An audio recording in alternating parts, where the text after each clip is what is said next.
So hello everybody, welcome to the series of तू फोड़ेगा। तो कैसे हो तुम लोग? होपफुली तुम सब अच्छे हो गए, अच्छे से पढ़ाई कर रहे होगे। तो तू फोड़ेगा सीरीज में एक नए पर्सन के साथ, एक नए जर्नी के साथ, एक नए चेहरे के साथ मैं आ गया हूं। तो वेलकम। अबे, कैसे हो तुम? बढ़िया हो सब बढ़िया हो। आप कैसे हो? बढ़िया है। जो तुमको नहीं जानते उनको लिए इंट्रोड्यूस करा दो कि तुम कहाँ से हो, तुम्हारा नाम क्या है, everything about you. Yes, firstly, thank you for the giving me this opportunity to be on channel, and I'm very happy for that. And so myself, Abhay Tiwari, and I am from Jabalpur, Madhya Pradesh. And sir, I've done my bachelor's from Rani Durgavati University. And sir, after that, from third year, I started for preparing for GPAT. And sir, in fourth year, I got 4321 rank in GPAT. And sir, then I took a drop, and then this year I got 608 in GPAT and 798 in NIPER. Okay. And also qualified for GATE Excel this year. Okay. Yes.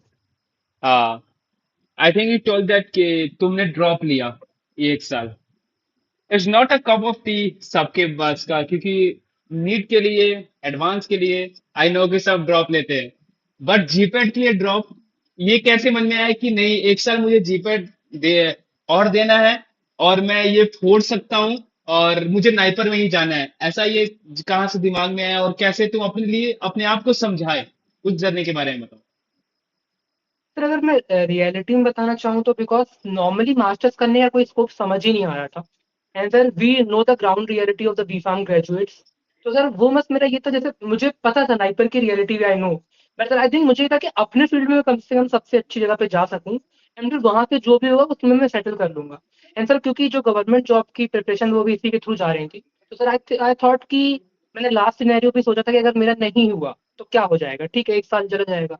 तो sir मैंने सोचा कि I should take a drop, बाद में मेरे को life में रहना जाए कभी कि मैंने ड्रॉप नहीं लिया और मेरा नहीं हुआ। ओके। तो दैट्स व्हाई। ओके। शायद ये तुम्हारे लिए अच्छा भी था कि तुमने इसमें मेहनत भी किया, अपने डेडिकेशन दिखाई और कंसिस्टेंट रहे। एंड मुझे जानना है कि तुम इस एक साल की जर्नी में ऐसा क्या क्या किए, मीन्स जो कि उस थर्ड ईयर की जर्नी में नहीं किए, मीन्स क्या क्या तुम्हारे प्रॉन्स थे कि तुम इसमें सही किए, वो बताओ। सर लास्ट ईयर मेरी कंसिस्टेंसी टूट जाती थी। मैं रूम पे रहता था, तो वो आइसोलेट होते थे, सर ऐसा होता था कि मन नहीं लगता था अकेले पे। Sir this year I join library. तो मेरा ऐसा था कि वो ऑफिस वक्त था कि मुझे 6 घंटा जाके बैठना ही है। तो सर मतलब मैं लाइब्रेरी मेरा जाना था और मेरे को वहाँ पे 6 घंटा, तो उस वक्त तो मैं एक दो लोगों से मिलता था, थोड़ा दोस्त बनते थे, तो सर माइंड भी फ्रेश रहता था। तो सर इसलिए मैं लाइब्रेरी ज्वाइन की। सर मैं कंसिस्टेंट रहा मैं सर।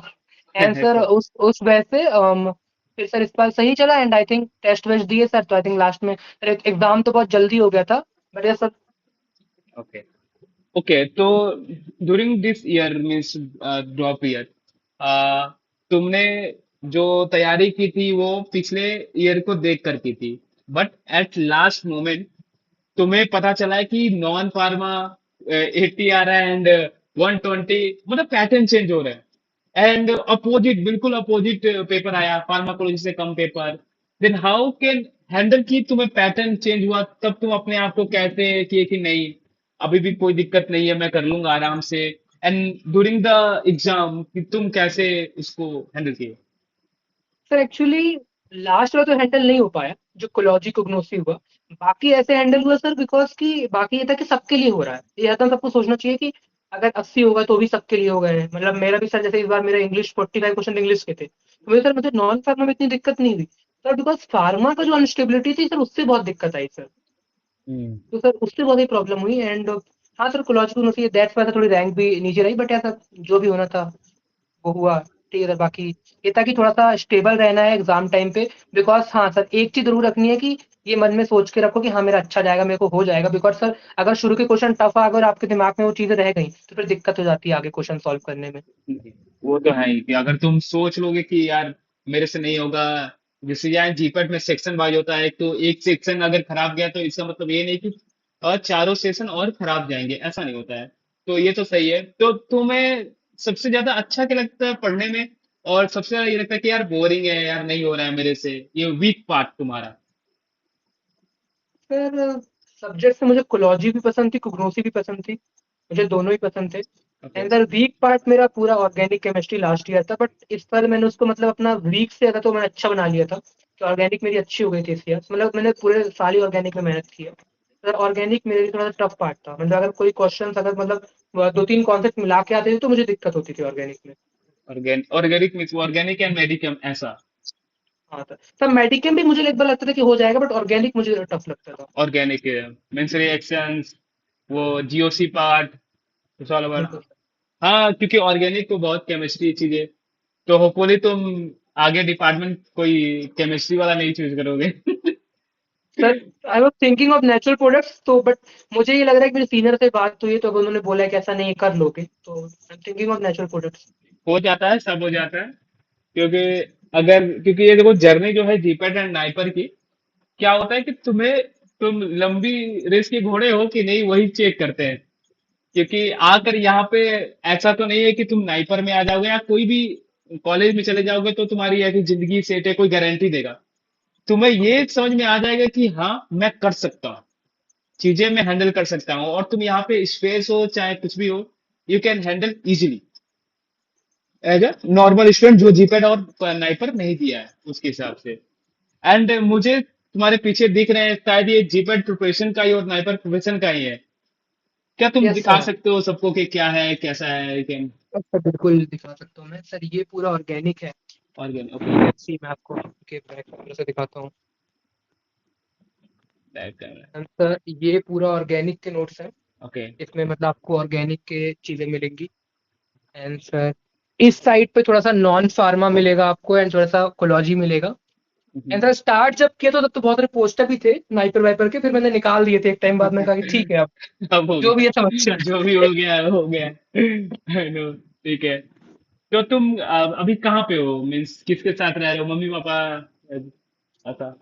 तब मैं फोर्थ क्लास से ही नाना नानी के साथ रहा हूँ। ओके। मेरी स्कूलिंग पूरी जबलपुर में हुई है नाना नानी के साथ, अभी भी मैं उन्हीं के साथ मैंने तैयारी की थी, एंड अब बाहर जाऊंगा। ओके, तो फैमिली सपोर्ट इस एक साल में कैसा रहा, कि मीन्स तुमको कैसा इंपॉर्टेंस लगता है कि नहीं, कि फैमिली सपोर्ट तुम्हारे लिए क्या है अभी, मीन्स इस एक ईयर में तुमको और पता चला होगा। बहुत ज्यादा सर मुझे, क्योंकि सर लोग कितने साल तक गवर्नमेंट एग्जाम की तैयारी करते हैं, मुझे लगता था कैसे करते हैं, मैंने लाइब्रेरी में देखा भी। हाँ। तो वो जो वो उससे जूझते हैं ना सर, तो फैमिली सपोर्ट तो नीड रहता है। तो मुझे भी एक साल में लगने रहता है, मुझे घर से निकलता था कि यार मतलब कि कोई देख रहा है, बोले कोई क्या कर रहा है, इसका कॉलेज हो गया है। अभी तो हल्का लगने लगता है सर ड्रॉप ईयर में। लेकिन घर से पूरा सपोर्ट था सर, मतलब कि पापा यही कहते थे कि हो जाएगा तो बहुत अच्छा, बना बीफार्म तो कंप्लीट ही है तो कोई समस्या नहीं है ऐसी, हो जाएगा तो बेटर रहेगा। तो बहुत सपोर्ट किया फैमिली ने। तो तुम्हारी इस जर्नी में मॉक टेस्ट एंड एनालाइज उसको करना कितना इंपॉर्टेंट है, तुम कैसे मतलब कितने मॉक टेस्ट दिए हो, कितने टेस्ट दिए हो, या वीकली टेस्ट हुआ, इस सब के बारे में बताओ कि कितना इंपॉर्टेंट है ये सब चीजें। Sir MCQs are important, because मतलब कि देखो आप, आई थिंक सर जो भी सब्जेक्ट वाइज क्वेश्चन आते हैं एमसीक्यू रिपीट हो जाते हैं, कॉन्सेप्ट रिपीट हो जाता है, तो आई थिंक एमसीक्यूज करना इंपॉर्टेंट है। बट सर मुझे लगता है बहुत से बच्चों की तैयारी बीच में करते हैं, जो मैं भी गलती करता था। टेस्ट के लिए आप प्रिपेयर मत करो, आप रिवाइज करो और सीधे टेस्ट दे दो। तो वो टेस्ट में जो 50 क्वेश्चन आ रहे हैं वो कंप्लीट आपकी तैयारी का आपको चेक कर लेगा। Sir what I used to do sir, कि मैं पहले एमसीक्यू बुक्स लगाता था कि मेरे टेस्ट में अच्छे नंबर आए।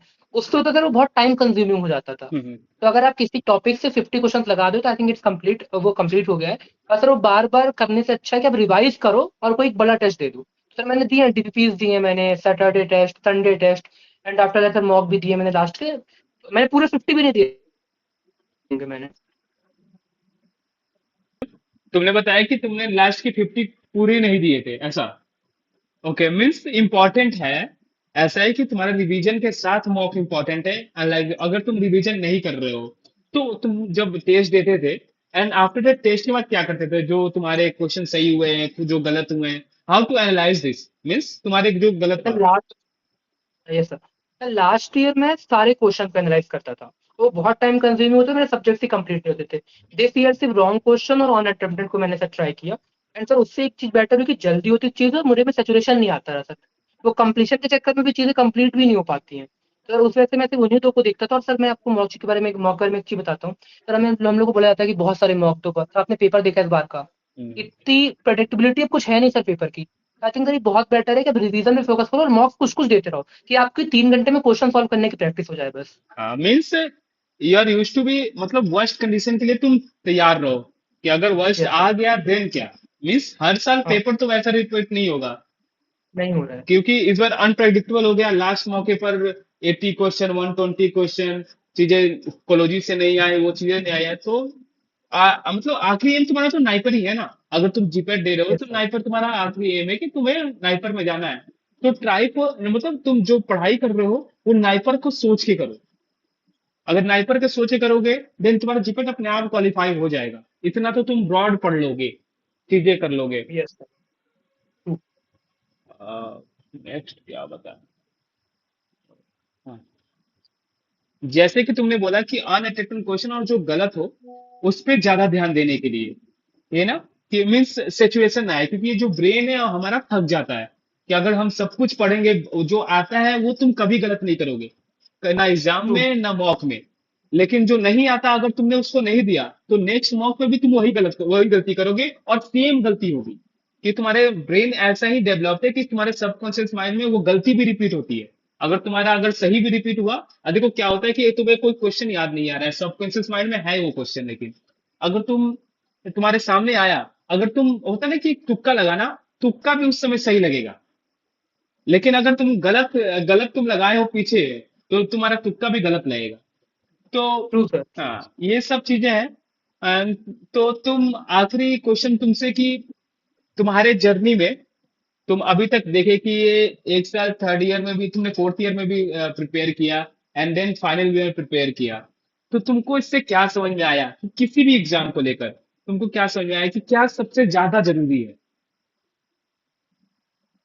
सर मुझे एक सामने से यही समझ आया कि जब भी तैयारी स्टार्ट करो, ये मत मान के करो कि नहीं होगा तो मतलब कि मैं वही होगा। आप ये करो कि मैं तैयारी स्टार्ट कर रहा हूँ, मुझे पढ़ना है, मुझे हर दिन अपना टाइम देना है। कंसिस्टेंसी सर ये नहीं होती है कि आप एक दिन में हर दिन वही पढ़ते रहो। सर मुझसे वही गलती होती थी, मैं छोड़ देता था, वो छूट जाता था फिर मेरे से। हम्म। सर दो चार अगर आप दिन में 2-4 आवर 2-4 आवर दे रहे हो, वो भी कंसिस्टेंट है सर। आप उतना देते रहोगे तो आप अच्छा कर लोगे। और रैंकिंग में सर जीपैट नाइपर में एक चीज ये भी है कि अगर आप ऑनेस्टी से करोगे तो मैं वही कह रहा हूँ, अगर आपको नाइपर नहीं मिला, जीपैट रैंक अच्छी, तो आप डिप्सार जाओगे, पीयू जाओगे, नॉर्मल मास्टर कॉलेज से तो बहुत अच्छा जाओगे। हम्म। तो आप वो लेके कर सकते हो सर, तो आई थिंक हो जाती हैं चीजें। Okay. And last tip for your juniors की उन्हें क्या करना है क्या नहीं करना है, from your. Sir I think पढ़ाई का तो सब बता देंगे। मैं जो बोलना चाहूंगा कि आप संडे को ट्राई करो मत पढ़ो। स्टार्टिंग में मन करेगा तब भी मत पढ़ो। तो क्योंकि सर ब्रेन सेचुरेशन आता है। आपको जब जैसे अगर आप दिन भर पढ़ रहे हो, रात में आपको मन नहीं करे तो आपको लगेगा अरे यार रात में नहीं पढ़ूंगा, मेरी कंसिस्टेंसी टूट जाएगी। ऐसा नहीं होता है, रात में छोड़ दो। बिकॉज फिर वो ऐसा टाइम आता है कि पूरी तरह छूट जाता है सर। एक टाइम आप चाह के भी नहीं पढ़ पाते हो। सर आई थिंक उससे अच्छा है कि आप पढ़ते रहो। आई थिंक सर रिवीजन बहुत इंपॉर्टेंट है। अगर अगर आपको शुरू में नहीं लगता सर, बट आई थिंक अगर आप हर 2 हफ्ते का रिवीजन करते जाओ एमसीक्यूज के साथ, तो आई थिंक सर वो बहुत हेल्पफुल हो जाता है। ओके। तो थैंक यू सो मच अभय, अपना टाइम देने के लिए। And thank you hopefully sir. तुम लोगों को भी समझ में आया होगा इससे कि आफ्टर अ गैप ईयर वो मन में रखना कि मुझसे हो जाएगा, and I will do it, मुझे एक साल और देना है। तो तुम्हारा डेडिकेशन, तुम्हारा वो एम और तुम्हारी वो इमेजिनेशन, तुम जब भी करते हो तो वो तुम्हें रिजल्ट मिलता है। क्योंकि ये जितने भी हम लोग नाइपर में हो चाहे कोई भी एग्जाम, वो एक सपना तो जरूर होता है, वो इमेजिनेशन होती है कि दिमाग में कि yes I will do it. तुम्हारी जर्नी में अगर जब भी तुम लो में हो या हाई में हो, तुम हमेशा खुद को बोलना है कि yes I will do it. आज अच्छे नंबर नहीं आए, कल भी अच्छे नंबर नहीं आएंगे, लेकिन लास्ट टेस्ट में या लास्ट एग्जाम में मेरे अच्छे नंबर आएंगे। सो लास्ट में मैं यही बोलना चाहूंगा कि अगर ये हम कर सकते हैं तो ये तुम भी कर सकते हो। Thank you so much for watching this video, keep watching, bye. Bye. Thank you. Thank you.